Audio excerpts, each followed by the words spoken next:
One of the things I love doing in videos is playing games. I've got like a list on my phone of games to play, but sometimes it can be really hard to arrange a collab because they have to come to yours, you have to go to them, and you have to sort out which days you're free and they're free, and it just doesn't always work. Sadly, that means I don't get to make these videos a lot, but today I'm going to play a game with you. So I've written down 4 things that happened to me in school, but one of them is a lie. Ooh. For me, there's a logical way to do things. So if you're lying, it's going to be much easier to hide a lie amongst the truths. So logically, you put the lie in like second or third in like a little group of 4. You wouldn't want it to stand out at the beginning or the end. But then also, I find that most people I've done this with, their lie is always the third one. To stop that happening here, that's why they're on Sopio cards, I'm going to shuffle them.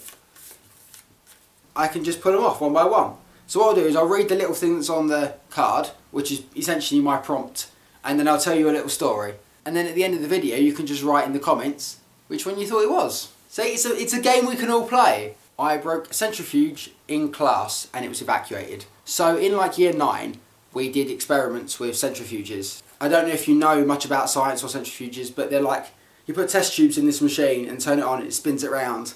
So me and my friend Mark, we weren't tearaways, like in any sense of the word. We were very much nerds, but we did have a laugh in class together. We got on really well. We're still good friends now, actually. We put all these chemicals in the centrifuge like we were supposed to. You're only supposed to spin it for a little bit, but we just span it for ages. And then all we heard was, tsh, test tubes are broken. All the chemicals were mixed. Our science teacher came over, just to let you guys know, when those 2 chemicals mix, they create like a toxic gas, and we're gonna have to evacuate the classroom. Okay, so the next one, smartest 3 in year 9 in Essex. So when I was in year 9, which would mean I was 13, I think? I think 13. We did SATs, which stand for something. What these tested was your maths, your English and science, and they tested you to a level. In the English and science, we did 5 to 7, but in the maths, we did 6 to 8.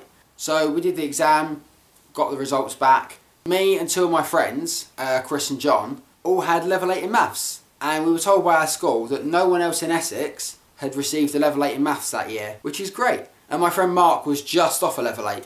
I think I was just above John and Chris was just above me, but there was like a mark in it. Now probably there's loads of people who are getting level 8s and exams have got easier and all that rubbish. It's still, you know, it's still a proud moment for me. Okay, the third one, the one that I would have said was a lie, if we were not randomising it. I quit rugby for fencing. It does sound like a lie, doesn't it? I used to play for the school rugby team. When you enter secondary school, like year 7, when you're like 11, they make you start doing rugby. I think the idea is to put everyone on even footing when they go into school, because most people have played football before then, and some people are really good at it, some people aren't good at it. So it's like we're teaching everyone a new sport, and so you're all kind of getting to know the sport together, or some other rubbish. Either way, I used to play for the school team, their B team. It was fun, some cold Saturday mornings, but I enjoyed it. Most people who do sports in schools are not geeks. As I was a geek, I didn't really fit in with everyone there. It turned out that fencing, there was like a fencing club in my school, was on at the same time as rugby practice. And so for 3 weeks, I told my parents I was going for rugby,